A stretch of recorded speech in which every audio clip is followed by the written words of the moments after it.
बिस्मिल्लाहिर्रहमानिर्रहीम।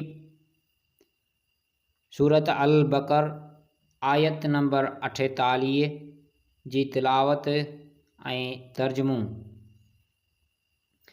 वत्तकू यौमन ला तजज़ी नफ्सुन अन नफ्सिन शैअन वला युक़बलु मिन्हा शफ़ाअतुन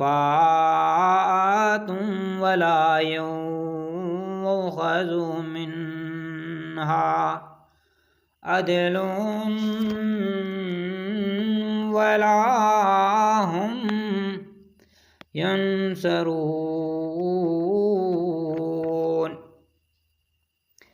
ऐं डिजो उन ॾींहं खां जंहिं में को शख़्स कंहिं शख़्स जी पारां कंहिं शइ जो बदिलो ॾेई न सघंदो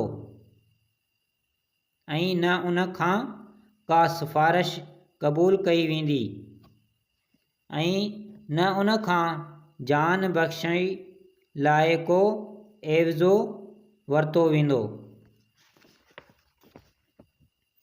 ऐं न उन जी मदद कई वेंदी।